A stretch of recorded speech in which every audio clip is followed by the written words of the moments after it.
ஒரு பக்கம் இப்போ வந்து பெரிய ட்ராக்காக எப்படியோ மயில் வந்து ப்ரெக்னென்ட் இல்லை அப்படின்னு சொல்லிட்டாங்க. நம்ம முன்னாடி இருந்தே நமக்கே வந்து இதை அனுமானிக்கிற மாதிரி தான் அங்கங்கே வந்து சில விஷயங்கள்லாம் தூவிட்டு இருந்தாங்க. அது அப்படியே நடந்துருச்சு. இப்போ இதுக்கு பிறகு தான் இந்த கதையில் வந்து இப்போ அடுத்த ட்ராக் என்னவா இருக்க போகுது, மயிலை பற்றி மற்ற உண்மைகள் வருமானு பார்த்தா இப்போதைக்கு சரவணன் சொல்கிற மாதிரி இல்லை. சரவணன் உனக்கு எனக்கு இல்லை எதுவும் கிடையாதுங்கிற மாதிரி கோபத்தோடயே இருக்காரு. ஆனாலும் வந்து பார்த்திங்க அப்படின்னா அந்த வீட்டில் எல்லாரும் ஏற்கனவே வருத்தமாக இருக்காங்கிறதுனால அதை சொல்ல வேணான்னு பார்க்குறாரு. இதுக்கு நடுவில் அரசியை குமரவேல் காதலிக்கிறாருங்கிறத நல்லாவே எஸ்டாப்ளிஷ் பண்ணுறாங்க. நான் ஒரு செய்த தவறுகளுக்கு மனம் திருந்தி எப்படியாச்சும் வந்து மன்னிப்பு கேட்க நினைக்கிறாருன்ட்டு கோர்ட்டில் வச்சு ஏதோ ஒன்று சொல்லி அரசி மண்டையை கழுவ போகிறாரா குழப்ப போகிறாராங்கிறது ஒரு பக்கம் இருக்குது.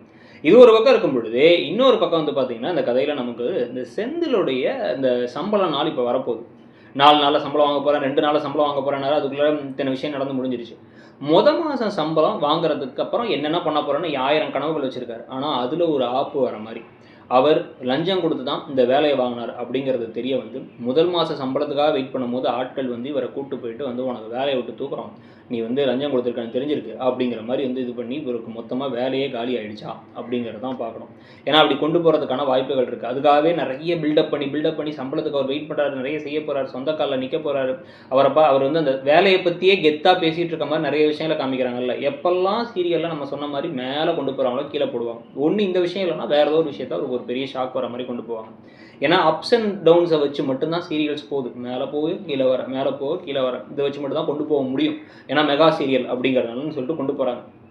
அந்த மாதிரி செந்திலோட வேலைக்கு உழ வச்சு இப்போ கடைசியில் வந்து அவர் வந்து பாவமாக வீட்டில் உட்காந்துருக்கிறதும் திருப்பி பாண்டியன் ஸ்டோர்ஸ் போகிற மாதிரி நிலமை வந்துருமான்னு நினைக்கிறீங்களா? இல்லை அதெல்லாம் வேணாங்க, அவர் பாவங்க அப்படின்னு உங்களுக்கு தோணுதாங்கிறதையும் சொல்லுங்கள்.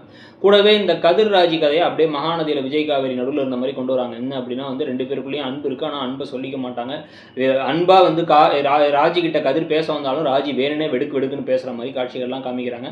அதை அவங்களே மனம் யோசிக்கிற மாதிரியும் காமிக்கிறாங்க. அதை எப்படி மாறப்போகுதுங்கிறதையும் பார்க்கணும். ஸோ நீங்கள் ஓவராலாக என்ன நினைக்கிறீங்க? இந்த அரசி குமரவேல் ட்ராக்கு, செந்திலோட வேலை ட்ராக்கு, தங்கமயில இப்போதைக்கு வந்து மாட்டாமல் இருக்கிறது, ப்ளஸ் வந்து இந்த கதிர்ராஜி ட்ராக் பற்றிலாம் கருத்து என்னங்கிறது சொல்லிட்டு அப்படியே மறக்காமல் இடம்பொருள் சேனலையும் சப்ஸ்கிரைப் பண்ணிவிடுங்க. நம்மளோட இன்னொரு சேனலான இடம்பொருள் நவ்வையும் சப்ஸ்கிரைப் பண்ணிவிடுங்க. தேங்க்யூ.